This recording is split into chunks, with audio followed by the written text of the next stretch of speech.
예, 안녕하십니까?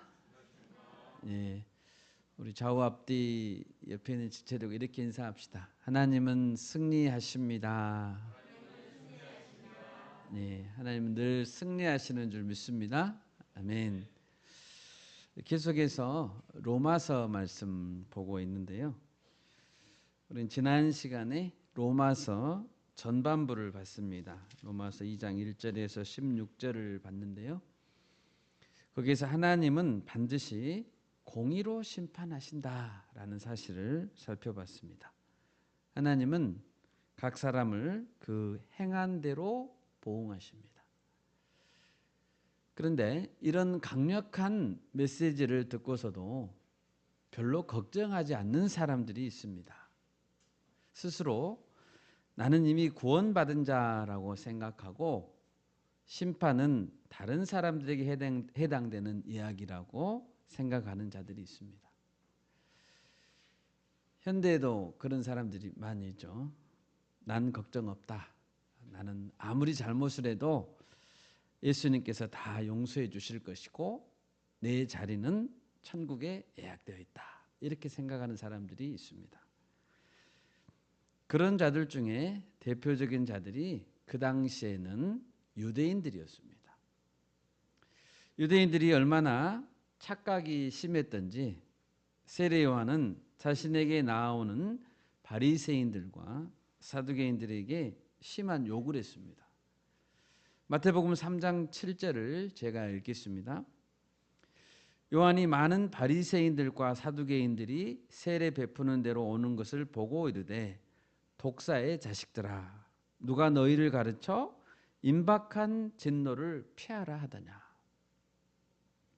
그들은 자신들이 누구보다도 하나님의 진노와 심판을 피할 수 있는 자들이라고 믿었습니다. 그런데 그것은 완전한 착각이었죠. 그들은 끝까지 자기들이 아브라함의 자녀들이라고 생각했고 자기들의 생각과 맞지 않는 주장을 하는 나사렛 예수님을 죽였습니다. 사도 바울은 오늘 본문에서 그런 유대인들이 어떤 문제가 있는지 지적하고 있습니다. 그럼으로써 위선적인 신앙인들 모두를 지적하고 있는 것입니다. 유대인들은 왜 착각하게 됐을까요? 우리가 만약 유대인들이 했던 착각을 오늘 하고 있다면 그것은 정말 심각한 문제가 아닐 수 없습니다. 오늘 설교의 제목은 할례는 마음에 행하라입니다. 저를 따라서 한번 해볼까요? 할례는 마음에 행하라. 네, 아멘. 네, 오늘 본문을 보면 첫 번째로 하나님은 유대인을 복의 통로로 선택했다는 사실을 알 수 있습니다. 유대인들은 우리 본문 17절에 보면 유대인이라 불리는 내가 이렇게 한 것을 보면 유대인들은 자신들이 유대인이라고 불리는 것을 좋아했습니다. 그들은 무엇을 자랑할 만했을까요? 물론 어느 누구도 인간 조건을 자랑해서는 안 되지만 유대인들은 어떤 의미에서 보면 자부심을 가질 만했습니다. 그들은 선택받은 자들이 맞습니다. 먼저 그들은 율법을 가진 자들이었습니다. 17절 말씀입니다. 유대인이라 불리는 내가 율법을 의지하며 하나님을 자랑하며. 이스라엘 민족은 하나님의 특별한 선택을 받은 민족이었습니다. 더 놀라운 것은 그 당시에 이미 존재한 여러 민족들 중에서 하나의 민족을 선택하신 것이 아니고 새로 만든 민족이라는 사실입니다. 이스라엘은 새로 만들어진 민족입니다. 하나님은 도저히 자식을 낳을 수 없는 부부를 일부러 선택하셨죠. 아브라함과 사라입니다. 그리고 창조적인 방법을 써서 자식을 주셨고 새로 민족을 만들어냈습니다. 그들이 이스라엘입니다. 하나님은 아브라함 한 사람을 택하시면서 말씀했습니다. 우리 창세기 12장 1, 2절을 찾아보겠습니다. 창세기 12장 1, 2절입니다. 창세기 12장 1, 2절 우리 같이 한 목소리로 읽겠습니다. 여호와께서 아브라함에게 이르시되 너는 너의 고향과 친척과 아버지의 집을 떠나 내가 네게 보여줄 땅으로 가라. 내가 너로 큰 민족을 이루고 네게 복을 주어 내 이름을 창대하게 하리니 너는 복이 될지라. 아멘. 여러분 얼마나 감격스러운 부르심입니까? 아브라함의 원래 고향은 어디였습니까? 갈대아 우르였습니다. 갈대아 지방의 우르라는 도시였습니다. 지금의 이라크 땅입니다. 고대 수메르 문명 그리고 나중에는 바벨론 문명이 꽃피운 곳입니다. 그런데 그 땅은 어떤 곳이었습니까? 문명은 발달했지만 우상을 섬기는 곳이었죠. 하나님은 그 땅에서 아브라함 한 사람을 이끌어냈습니다. 그리고 창세기 12장 2절에서 아브라함을 이끌어낸 이유를 무엇이라고 설명하십니까? 내가 너로 큰 민족을 이루고 네게 복을 주어 내 이름을 창대하게 하겠다. 너는 복이 될 것이다 라고 했습니다. 갈대아 우르 지방, 메소포타미아 지방은 인류 최초로 문자가 생긴 곳입니다. 문자. 그래서 기록물이 생긴 최초의 땅이죠. 역사가 남겨지기 시작한 곳입니다. 점토판에 갈대 끝을 잘라서 글자를 새겼습니다. 소위 쐐기 문자가 발생한 곳이죠. 그곳에서 숫자의 개념이 생겼고요. 문학의 개념이 생겼습니다. 도시국가가 형성됐습니다. 도시국가에는 행정체계가 있었고 법이 있었고 세금도 있었습니다. 과학기술, 건축술이 발달한 곳입니다. 여러분 그 당시에 그 집의 구조를 보면 오늘날과 별로 차이가 없습니다. 사람들은 그 땅을 복된 땅이라고 생각했을 것입니다. 복된 땅. 그런데 하나님은 아브라함을 왜 불러냈죠? 복이 뭔가를 가르쳐 주려고 부르신 것입니다. 진정한 복이란 무엇인가?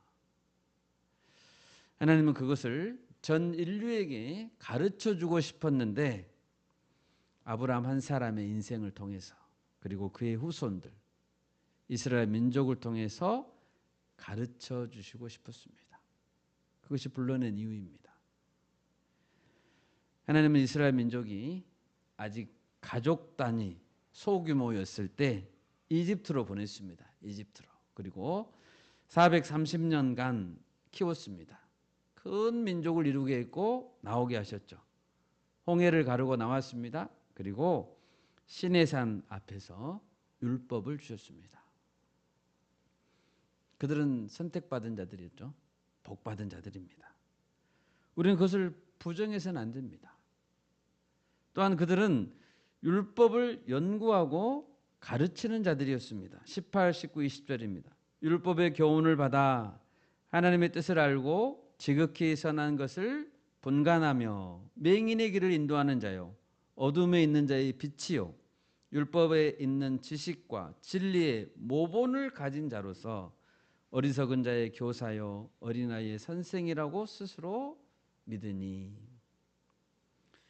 여러분 우리에게 모세오경이 있습니다. 창세기, 출애굽기, 레위기, 민수기, 신명기. 이 율법이 없다면 우리는 하나님이 어떤 분인지 인류의 기원이 어디에서 시작됐는지 선과 악이 무엇인지 알 수 없습니다. 왜 인간은 살아야 되는지 왜 예배해야 되는지 알 수 없습니다. 얼마나 복된 하나님의 말씀입니까? 그것을 유대인들이 하나님께로부터 받았다는 것입니다. 그들은 율법에 있는 지식과 진리의 모본을 가진 자였습니다. 율법을 연구하고 하나님에 대해 예배에 대해서 세상 모든 민족을 가르치는 백성, 그런 나라, 그런 역할을 하는 민족을 하나님께서는 제사장 나라라고 했습니다. 출애굽기 19장 5절 6절을 보겠습니다. 출애굽기 19장 5절 6절입니다. 같이 한번 읽겠습니다. 출애굽기 19장 5절 6절입니다. 세계가 다 내게 속하였나니 너희가 내 말을 잘 듣고 내 언약을 지키면 너희는 모든 민족 중에서 내 소유가 되겠고 너희가 내게 대하여 제사장 나라가 되며 거룩한 백성이 되리라. 너는 이 말을 이스라엘 자손에게 전할지니라. 아멘. 그들은 이런 영광스러운 사명을 받았습니다. 제사장 나라. 그들은 그 자체로 여기까지만 본 자체로도 분명히 복 받은 민족에 틀림없습니다. 그런데 율법을 받은 것만으로는 진정한 복이 되지 못합니다. 그 율법을 주신 목적을 알고 끝까지 그 목적대로 감당해야 진정한 복이 된다는 것입니다. 그들은 통로로 부름을 받았습니다.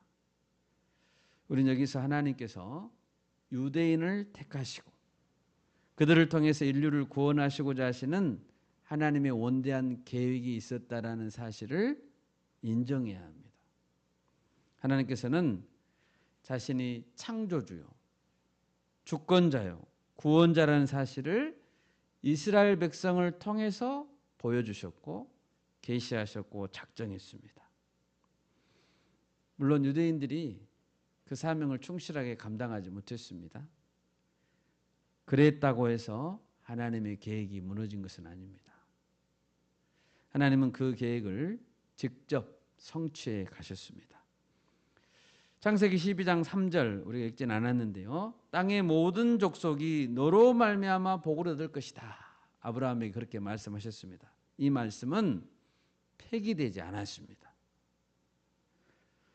유대인들의 넘어짐은 오히려 이방인들에게 복음이 흘러가는 계기가 되었고 이를 통해서 전 인류 가운데 택하신 자를 구원하시려는 하나님의 계획은 차질 없이 이루어졌습니다.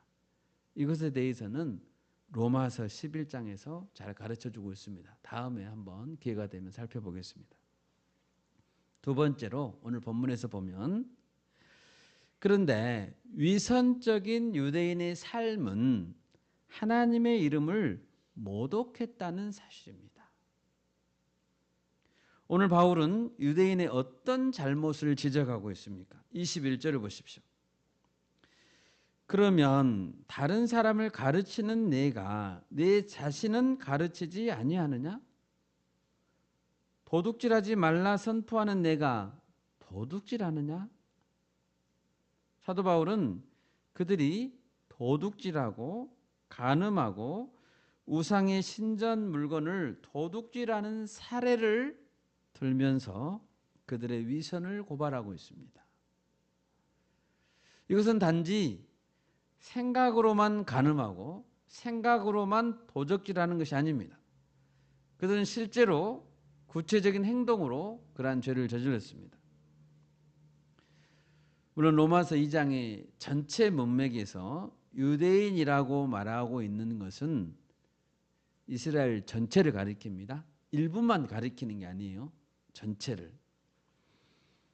결국 모든 유대인들은 대표적인 죄를 들었지만 다양한 죄 아래에 그들도 다 죄의 종로를 타고 있다는 것이죠.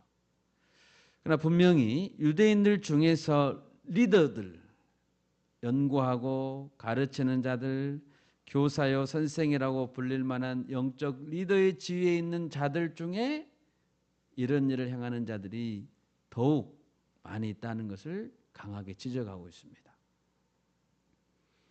여러분, 율법을 가졌다는 것 얼마나 좋은 것입니까? 율법을 연구하고 가르치는 것은 얼마나 잘하고 있는 행동입니까? 그런데 만일 그들 자신은 가르치지 않고 남에게만 가르치고 적용한다면 그것은 크나큰 잘못입니다. 본문 24절에서 사도 바울은 이사야서의 말씀을 인용하면서 한탄합니다. 기록된 바와 같이 하나님의 이름이 너희 때문에 이방인 중에서 모독을 받는도다. 이사야 52장 5절을 봐볼까요? 구약성경 이사야 52장 5절 말씀. 그러므로 이제 여호와께서 말씀하시되 내 백성이 까닭없이 잡혀갔으니 내가 여기서 어떻게 하랴. 여호와께서 말씀하시되 그들을 관할하는 자들이 떠들며 내 이름을 항상 종일토록 더럽히도다. 이 말씀의 배경은 하나님의 백성이 이방 제국에 끌려갔고, 하나님의 백성이 이방 제국에 끌려갔죠. 포로 백성으로. 그리고 하나님의 이름이 그 나라 중에서 모독을 당하고 있다라는 것을 말씀하고 있습니다. 사도 바울은 이 이사야서의 말씀을 가지고 와서 유대인들 사이에서 하나님의 이름이 모독을 받고 있는 상황으로 적용하고 있습니다. 이방인 중에서 모독을 받고 있는 게 아니고 유대인들 사이에서 하나님 이름이 모독을 받고 있다고요. 이방인들 사이에서 하나님의 이름이 모독을 받는 것이나 위선적인 유대인들 가운데서 하나님께서 모독을 받는 것이 똑같다는 거죠. 오히려 유대인들 가운데서 하나님의 이름이 더 무시되고 있다면 그것은 이방인들 가운데서 모독을 받는 것보다 더 심각하게 하나님의 명예가 실추되고 있는 것입니다. 왜냐하면 유대인들은 선택받은 백성들이잖아요. 근데 그 가운데서 하나님의 명예가 더 떨어지는 거예요.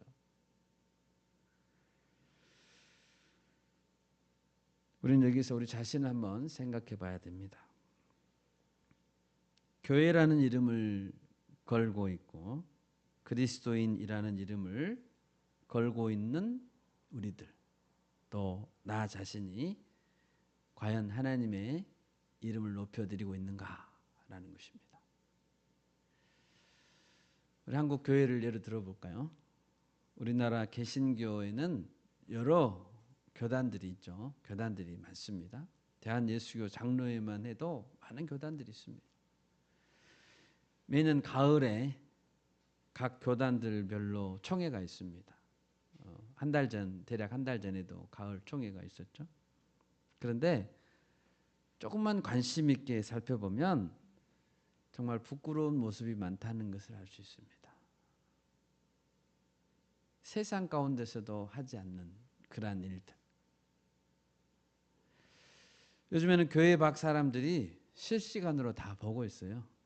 신문에도 나고 유튜브에도 올라오고. 교계의 지도자들 가운데 부끄러운 모습이 한두 가지가 아니죠. 그런 것을 볼 때 마음이 아픈 거죠. 이방인들 가운데 하나님 이름이 땅에 떨어지는 것은 어쩌면 뭐 그럴 수 있다.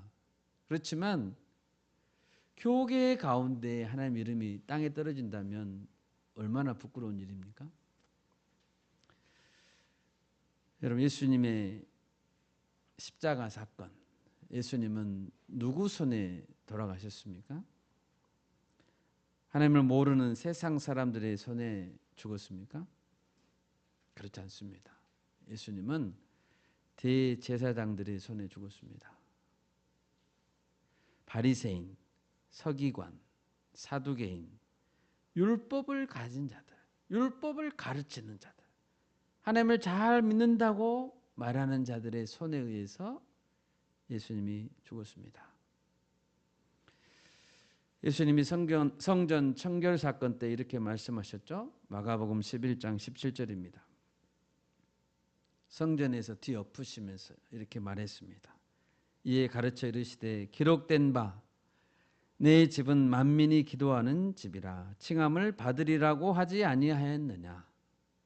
너희는 강도의 소굴을 만들었도다. 하나님께서는 이스라엘 민족을 사용해서 이방인들에게 복음의 빛이 비춰주기를 원하셨습니다. 우리 이사야서 49장 6절을 찾아볼까요? 이사야서 49장 6절 말씀입니다. 이사야서 49장 6절입니다. 같이 읽습니다. 그가 이르시되 내가 나의 종이 되어 야곱의 지파들을 일으키며 이스라엘 중에 보존된 자를 돌아오게 할 것은 매우 쉬운 일이라. 내가 또 너를 이방의 빛으로 삼아 나의 구원을 베풀어서 땅 끝까지 이르게 하리라. 아멘. 여러분, 하나님의 계획은 얼마나 큽니까? 땅 끝까지 구원을 베풀겠다. 내가 너를 이방의 빛으로 삼았다. 물론 이 말씀은 궁극적으로 예수님에 의해서 성취됐습니다. 그런데 우리는 이 말씀을 우리에게 적용해야 합니다. 그리고 우리도 예수님처럼 빛의 자녀로 살기를 힘써야 됩니다. 예수님은 모든 민족을 제자로 삼으라라고 했습니다. 그리고 땅 끝까지 내 증인이 되라고 했습니다. 내 증인. 여러분, 빛을 비추려면 어떻게 해야 될까요? 자신들이 먼저 빛된 삶을 살아야 됩니다. 빛의 자녀로서 행실을 가져야 합니다. 마태복음 5장 16절에서 예수님이 이렇게 말씀했습니다. 이같이 너희 빛이 사람 앞에 비치게 하여 그들로 너희 착한 행실을 보고 하늘에 계신 너희 아버지께 영광을 돌리게 하라. 어떻게 하면 우리가 하나님께 영광을 돌릴 수 있을까요? 어떻게 하면 하나님의 명예를 드높일 수 있을까요? 조금 전에 하나님께서 이스라엘 백성을 택하셨다고 했습니다. 그들을 만들었다고 했습니다. 그리고 복의 통로로 사용하시기로 작정했다고 했습니다.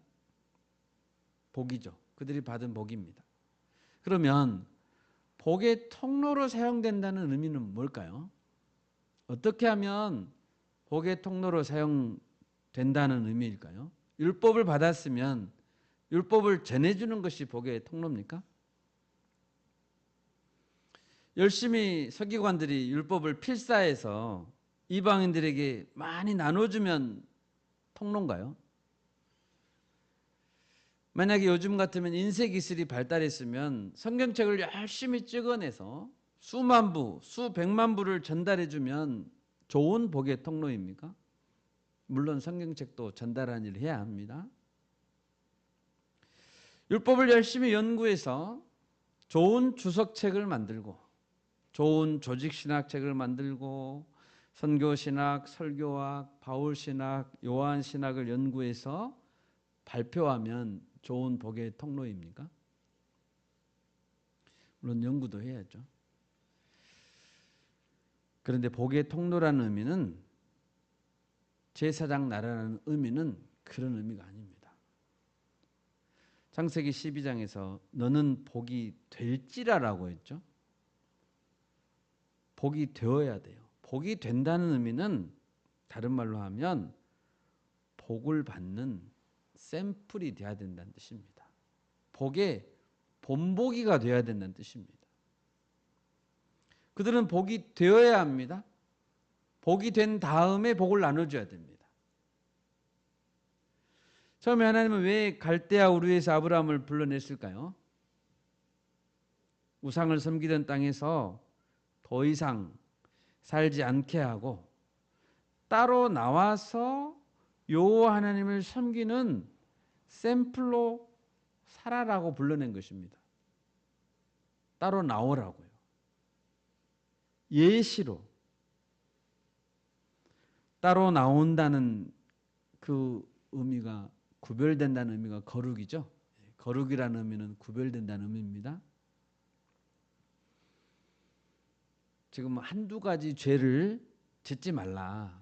죄를 짓지 말라는 그런 개념이 아닙니다. 우상을 섬기는 곳에서 분리되어 나와서 유일신 하나님만을 섬기는 삶의 방식을 택하라는 것입니다. 그것이 거룩입니다. 우리는 이렇게 생각할 수 있습니다. 내가 꼭 갈대아 우르에서 나와야 되나? 갈대아 우리에서 나와야만 하나님을 섬길 수 있는가? 본토 친척 아비집을 떠났는데 본토 친척 아비집을 꼭 떠나야 되나요? 아브라함이 안 떠나면 안 됩니까? 그냥 바벨론 땅 문명이 발달한 그곳에 살면서 거룩한 삶을 살 수 없나요? 왜 아브라함은 나와야 됐나요? 하나님은 나와야 된다라고 말씀하셨습니다. 그 시스템, 그 갈대아 우르의 그 구조 안에서는 하나님이 원하시는 거룩한 삶의 본보기를 새로 만들어낼 수 없다라고 보신 것입니다.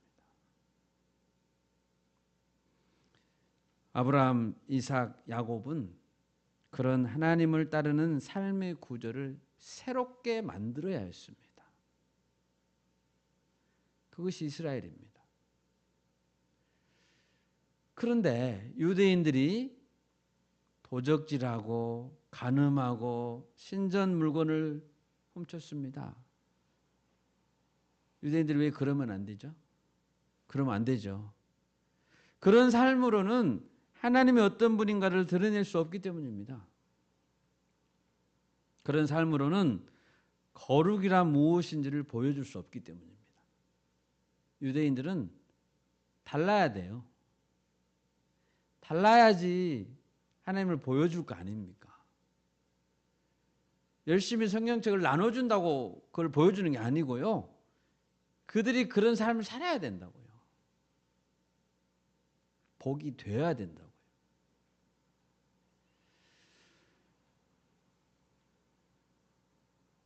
구별된 민족이 되어라 라고 불러냈는데 그들이 그렇게 살지 못했습니다.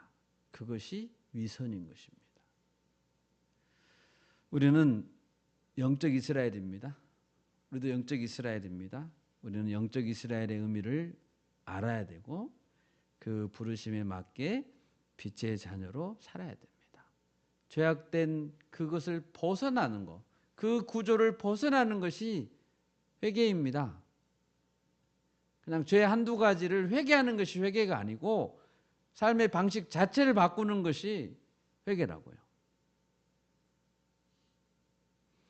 오늘 본문 말씀을 보면 세 번째는 할례에 대해서 말하고 있습니다. 할례는 마음에 해야 된다라고 말하고 있습니다. 25절입니다. 내가 율법을 행하면 할례가 유익하나 만일 율법을 범하면 내 할례는 무할례가 되느니라 라고 했습니다. 유대인들은 자신들이 할례를 받은 자라는 사실에 대해서 대단한 자부심을 가지고 있었습니다. 그들은 이렇게 생각했습니다. 할례를 받으면 지옥의 심판을 피할 수 있다고 믿었습니다. 그리고 하나님이 아브라함에게 그렇게 맹세했다고 믿었습니다. 성경에는 그런 말이 없는데 그들은 그렇게 믿었습니다. 여러분, 할례는 언제 주어졌습니까? 할례가 주어진 때는 언제입니까?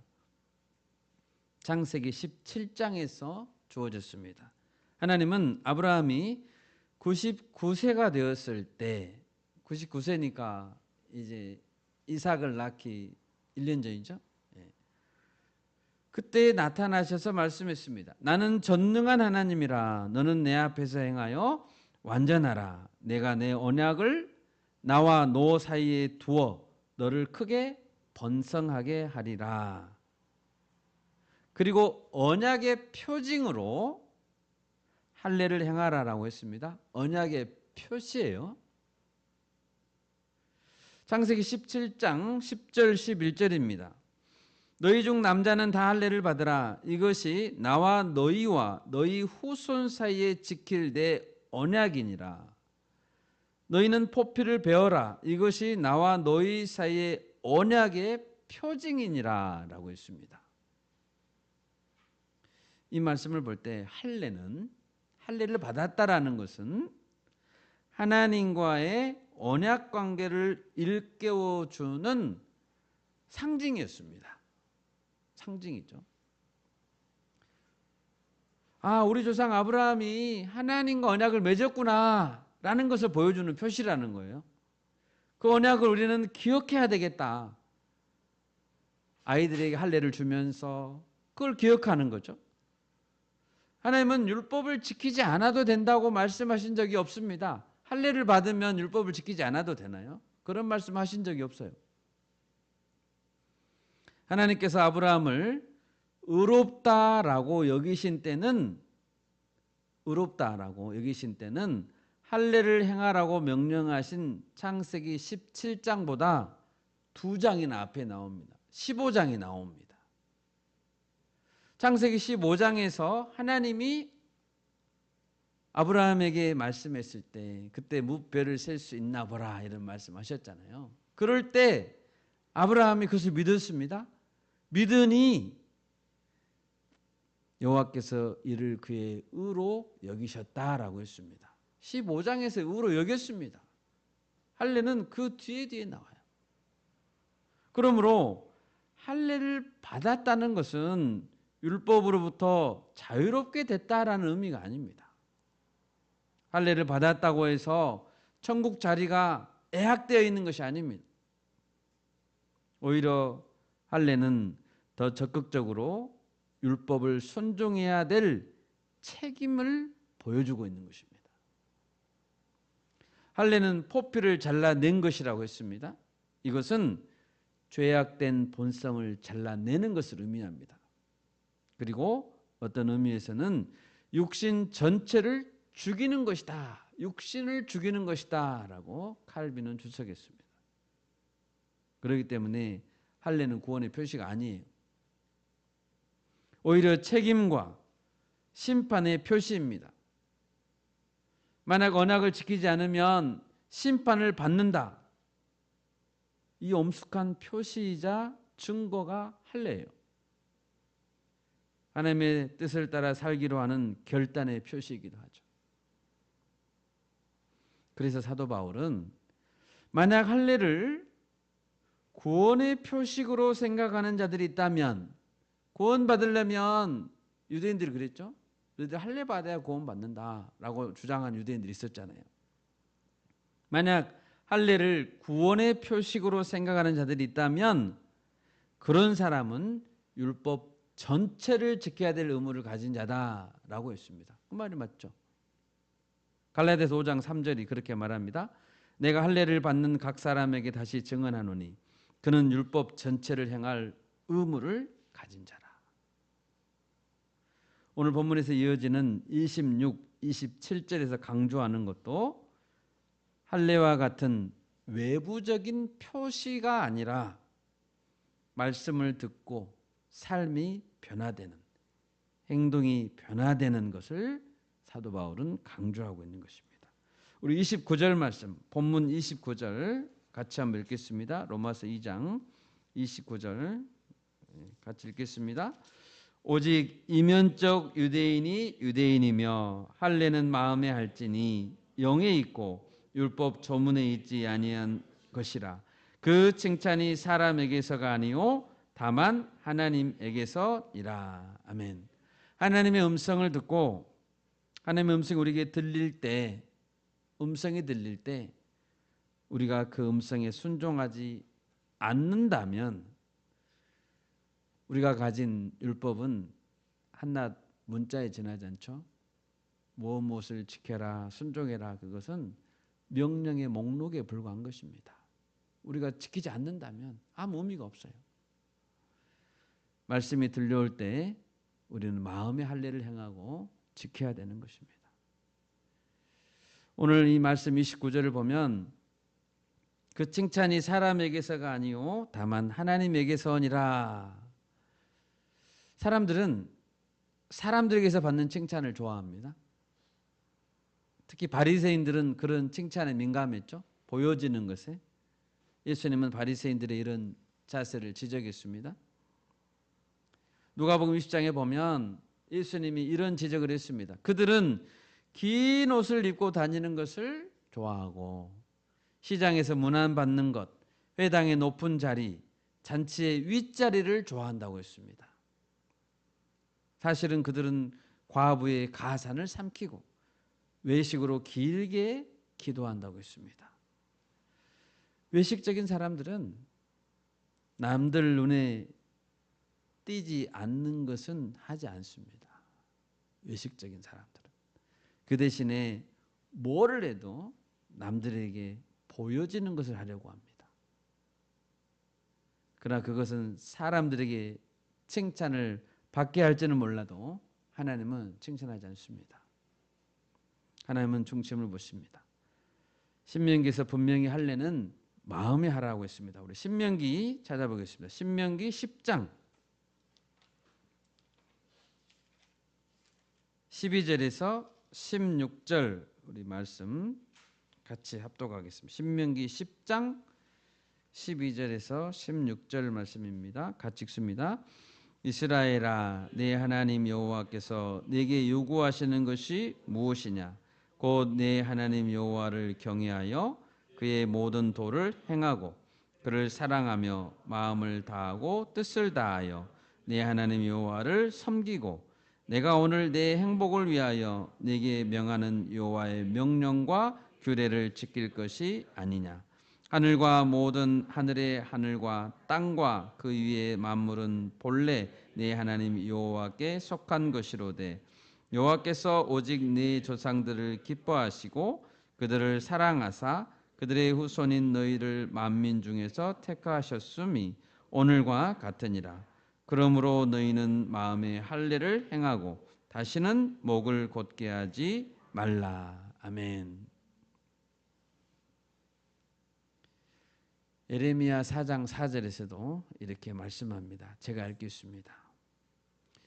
유다인과 예루살렘 주민들아, 너희는 스스로 할례를 행하여 너희 마음 가죽을 베고 너희 마음 가죽을 베고 나 여호와께 속하라. 이렇게 말씀했습니다. 나 여호와께 속하라. 그것은 세상에서 나와서 마치 아브라함이 갈대아 우르에서 나온 것처럼 세상에서 나와서 여호와께 속하는 것, 마음 가죽을 베고 나 여호와께 속하는 것, 이것이 이면적인 할례인 것입니다. 마음의 할례인 것입니다. 말씀을 맺겠습니다. 여러분, 유대인들을 오늘 로마서 2장에서 사도 바울이 엄하게 꾸짖고 있습니다. 유대인들은 많은 복을 받은 자들이었습니다. 그렇지만 그들은 스스로를 속이고 자신들은 무조건 천국에 들어간다고 착각했던 자들입니다. 혹시 우리에게는 이런 마음이 없습니까? 구원은 결코 외형적인 조건들, 그들이 가진 특권들에 달려있지 않습니다. 예수님은 회개하지 않는 자는 망하리라 라고 했습니다. 예수님의 말씀입니다. 회개하지 않는 자는 망하리라. 회개는 가짜 눈물이 아닙니다. 후회가 아닙니다. 회개는 지식이 아닙니다. 회개는 세상으로부터 돌아서는 것이고 세상에서 나오는 것이고 하나님께 속하는 것입니다. 유대인들이 어떻게 복의 통로가 됐다고 했습니까? 그들은 복을 그냥 전해주는 사람들이 아닙니다. 그들은 그들의 삶을 그렇게 살아야 되는 사람들이었습니다. 세상과 섞여지지 않는 행동, 그것을 하나님이 원하십니다. 마치 사도 바울처럼 사도 바울이 예수님을 만난 이후로 예수님이 가신 길로만 달려갔죠. 뒤 돌아보지 않고. 그것이 회개한 사람의 삶입니다. 우리 모두가 이런 삶을 삽시다. 아멘. 그리고 하나님 주신 복의 진정한 통로로서 이 시대에 거룩한 제사장으로 살아갈 수 있기를 바랍니다. 아멘. 제가 기도하겠습니다.